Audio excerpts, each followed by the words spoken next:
आज के लेक्चर में हम लोग एल्यूमिना को पढ़ने जा रहे हैं। एल्यूमिना जो है हमारे सिरामिक के लिए बहुत इम्पोर्टेंट मिनरल्स होता है। एल्यूमिना को एल्युमिनियम ऑक्साइड्स भी कहते हैं और ये सिंथेटिकली प्रोड्यूस किया जाता है जो कि Al2O3 होता है। प्योर फॉर्म में एल्यूमिना वाइट या कलरलेस क्रिस्टलाइन सबस्टांस होता है और इम्प्यूरिटीज के प्रेजेंस के कारण ये अलग अलग कलर्स को शोज करता है। नेचर में जो फ्री फॉर्म में Al2O3 पाया जाता है इसको हम लोग कोरंडम कहते हैं। इस कोरंडम का जो है ये जेम स्टोन के फॉर्म में भी पाया जाता है क्योंकि एल्यूमिना का हार्डनेस जो है वो काफी ज्यादा होता है। ये 9 मोह स्केल में होता है। 9 एक बहुत ज्यादा हार्डनेस होता है, आप लोग जानते हो।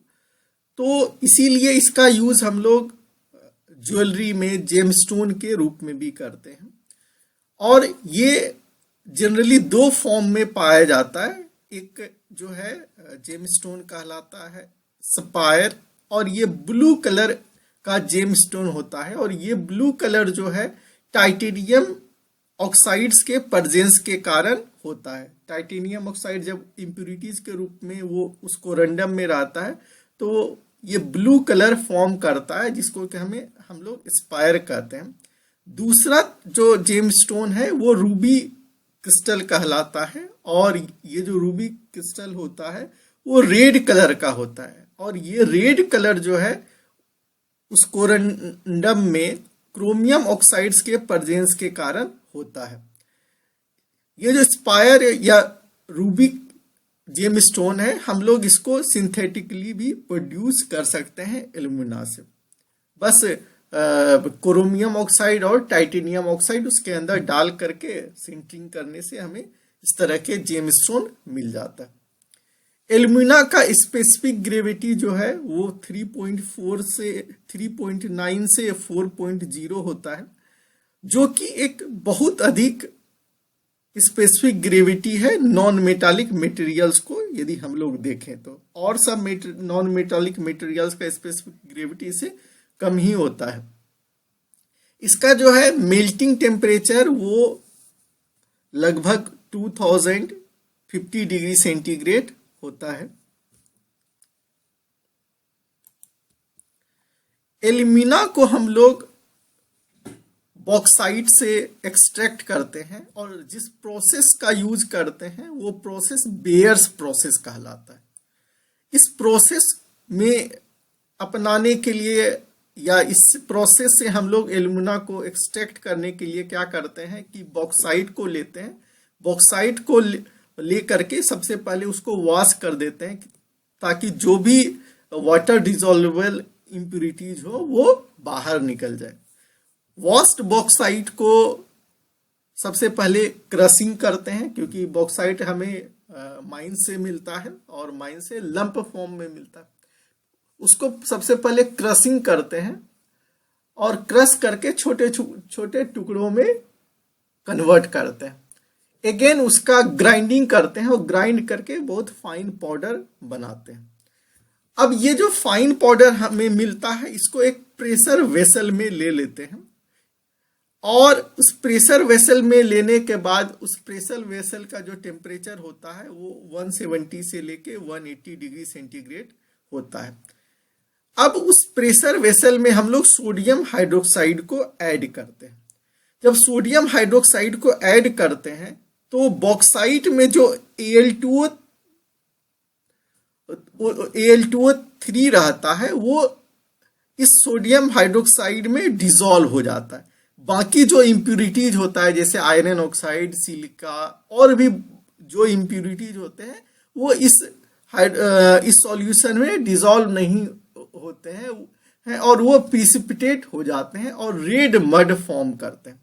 अब हम लोग एक तो है कि Al2O3 अब डिसॉल्व हो गया है सॉल्यूशन में और जो इम्प्यूरिटीज हैं वो अनडिसॉल्व फॉर्म में है। तब हम लोग क्या करेंगे उसको फिल्टर कर लेंगे। फिल्टर कर लेंगे तो इम्प्यूरिटीज अलग मिल जाएगा और जो सॉल्यूशन हमें मिलेगा वो सोडियम एल्यूमिनेट मिलेगा। क्या मिलेगा? Sodium aluminate.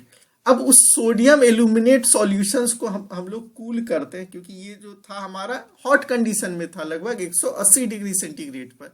अब हम लोग उसको कूल करते हैं और कूल करने में वाटर को उसमें ऐड करते हैं। वाटर को जब हम लोग ऐड करते हैं तो वहां पे क्या होता है कि इसका क्रिस्टलाइजेशन होता है और हमें AlOH3 क्रिस्टलाइजेशन के फॉर्म में मिलता है, या इसमें हम लोग कुछ सीड्स का भी यूज करते हैं ताकि इजिली फॉर्म हो सके Al2O3,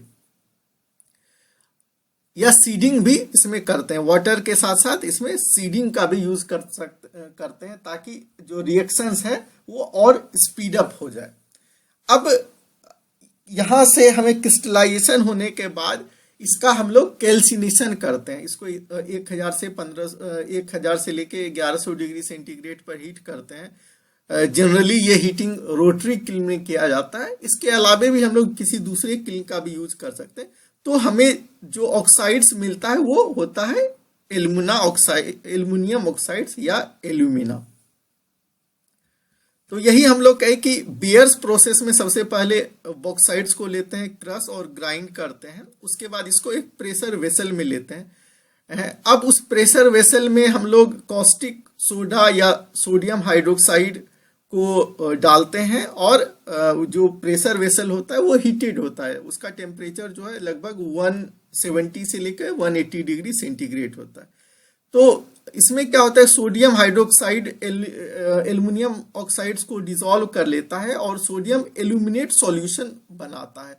बाकी जो इम्प्यूरिटीज था जैसे आयरन ऑक्साइड और भी सिलिका और जो है वो इम्प्यूरिटीज उस सस्पेंशन में एज इट इज रहता है और उसका फिल्ट्रेशन करके हम लोग अलग कर लेते हैं। इसके बाद हम जो है उसको कूल करते हैं तो हमें एल्युमिना मिलता है इन क्रिस्टल फॉर्म। इसके बाद हम लोग कैल्सिनेशन करते हैं। तो कैल्सिनेशन करने के बाद लगभग 1000 से 1100 डिग्री सेंटीग्रेड पर तो हमें जो एल्युमिना प्राप्त होता है उसे हम लोग कैल्साइन एल्युमिना कहते हैं। अब कैल्साइन एल्युमिना क्योंकि ये कम टेम्परेचर को सस्टेन किया हुआ है तो इसकी प्रॉपर्टीज उतनी अच्छी नहीं होती है। तो इसके प्रॉपर्टीज उतनी अच्छी नहीं होने का मतलब है इसका मैकेनिकल प्रॉपर्टीज, थर्मल प्रॉपर्टीज उतनी अच्छी नहीं होगी। इसके ग्रेन साइज छोटे छोटे होंगे। तो ये सारी प्रॉपर्टीज को इन्हांस करने के लिए हम लोग और भी तरह के एल्युमिना को फॉर्म करते हैं, जैसे कि sintered alumina. Sinter alumina form करने के लिए हम लोग उसको 1500 से लेकर 1800 डिग्री सेंटीग्रेड पर हीट करते हैं। तो उस एल्युमिना का सिंटरिंग होता है। सिंटरिंग क्या है? एक डेंसिफिकेशन का प्रोसेस है।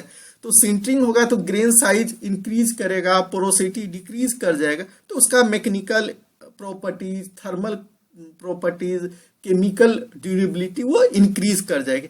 और यदि इनहेंस करना हो तो हम लोग फ्यूज एल्युमिना को प्रोड्यूस करते हैं।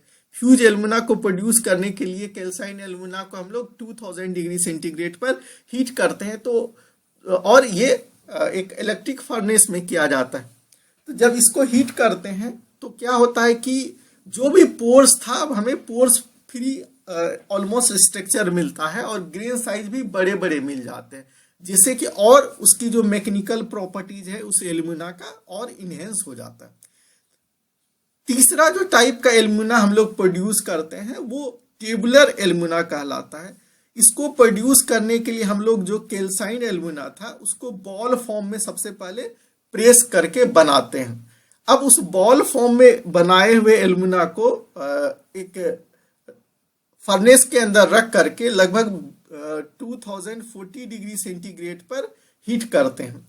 हीट करने के बाद उसका कंप्लीट सिंटरिंग हो जाता है। ऑलमोस्ट हम लोग क्योंकि मेल्टिंग टेम्परेचर के आसपास एकदम हीट कर रहे हैं तो कंप्लीट उसका फ्यूजन हो जाता है और जो बॉल प्रोड्यूस होता है वो बहुत हाई क्वालिटी का उसका मैकेनिकल प्रॉपर्टीज होता है। अब उस बॉल को हम लोग क्रशिंग कर लेंगे, ग्राइंडिंग कर लेंगे, स्क्रीनिंग कर लेंगे और इस तरीके से अलग अलग साइज के पार्टिकल्स को बना करके हम लोग उसका प्रोडक्ट बना सकते हैं। तो टेबुलर एल्यूमिना का प्रॉपर्टी जो है और अच्छा रहेगा। लेकिन जैसे जैसे हम लोग इस चीज को प्रोसेस कर रहे हैं, पहले हम लोग जैसे कि कैल्साइन एल्यूमिना प्रोड्यूस करने के लिए 1000 से 1100 डिग्री सेंटीग्रेड पर हीट कर रहे हैं, क्योंकि इसको कम टेम्परेचर पर हीट कर रहे हैं तो ये जो कैल्साइन एल्यूमिना होगा वो कम कॉस्टली होगा। सिंटर एल्यूमिना उससे ज्यादा कॉस्टली होगा, फ्यूज्ड एल्यूमिना और ज्यादा कॉस्टली होगा, टेबुलर एल्यूमिना जो है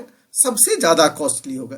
तो जैसे जैसे हम लोग नीचे की तरफ बढ़ रहे हैं वैसे वैसे हमारा कॉस्ट भी इंक्रीज हो रहा है। क्लियर है? तो जब बहुत हाई क्वालिटी के प्रोडक्ट हमको बनाने होंगे तब हम लोग सिंटर्ड, फ्यूज्ड या टेबुलर एल्यूमिना का यूज करेंगे, और नॉर्मल क्वालिटी के लिए हम लोग कैल्साइन एल्यूमिना का यूज करते हैं। साथ ही साथ थोड़ा प्रॉपर्टीज को इनहेंस करने के लिए हम लोग सिंटर, फ्यूज, टेबुलर, कैल्साइन को आपस में कुछ परसेंटेज में मिक्स करके भी प्रोडक्ट्स को बना सकते हैं। तो ये जो है बेयस प्रोसेस का रिएक्शन था कि जो बॉक्साइट को हम लोग प्रेशर वेसल में लेकर के सोडियम हाइड्रोक्साइड के साथ रिएक्ट कराते थे तो सोडियम एल्यूमिनेट बनाता था, और इसका जो फिर क्रिस्टलाइजेशन होता था, वाटर हम लोग ऐड करते तो क्रिस्टलाइजेशन होता था तो Al2O3.3H2O बनाता था, जो कि सॉलिड फॉर्म में ये क्रिस्टलाइजेशन हुआ। बाकी सोडियम ऑक्साइड हमारा एक्वस फॉर्म में है। फिर हम लोग इसको सेपरेट कर लेते हैं और जब कैल्सिनेशन करते हैं 1000 से 1100 डिग्री सेंटीग्रेड पर तो Al2O3 हमें मिलता है सॉलिड फॉर्म में, और H2O जो है गैस फॉर्म में बाहर निकल जाता है। अब हम लोग एप्लीकेशंस ऑफ एल्यूमिना की बात करें तो इसका जो है हम लोग देखें हार्डनेस बहुत अधिक था, स्पेसिफिक ग्रेविटी अधिक थी, साथ ही साथ इसका मेल्टिंग टेम्परेचर भी बहुत अधिक था। इसी सब वजह से इसका यूज हम लोग रिफ्रैक्ट्री के प्रोडक्शंस के लिए करते हैं, क्योंकि ये बहुत अच्छी क्वालिटी का रिफ्रैक्टिव मटेरियल होता है। इसकी हार्डनेस बहुत अधिक होने के कारण, साथ ही साथ मेल्टिंग टेम्परेचर भी बहुत अधिक होने के कारण इसका यूज एब्रेसिव मटेरियल्स के लिए करते हैं, ब्लेड बनाने के लिए करते हैं, कटिंग टूल्स बनाने के लिए करते हैं, ग्लेज के प्रोडक्शंस में करते हैं। ग्लेज हम लोग जानते हैं कि इसको जो है अप्लाई किया जाता है किसी पोर्ट्री के ऊपर। सीमेंट के प्रोडक्शन में करते हैं, हाई एल्यूमिना सीमेंट जनरली बनाने के लिए हम लोग इसका यूज करते हैं, जो कि हाई एल्यूमिना सीमेंट का यूज हम लोग कास्टेबल्स में जनरली करते हैं, और इसको हाई एल्यूमिना सीमेंट को रिफ्रैक्टिव सीमेंट के नाम से भी जानते हैं। पोर्सिलिन बनाने के लिए करते हैं, पोर्सिलिन खास करके इलेक्ट्रिकल पोर्सिलिन, क्योंकि इसका जो है ये एक इलेक्ट्रिक इंसुलेटर मटेरियल होता है। ग्लास के प्रोडक्शन में करते हैं, एल्यूमिनो सिलिकेट ग्लास को बनाने के लिए जनरली हम लोग इसका यूज करते हैं।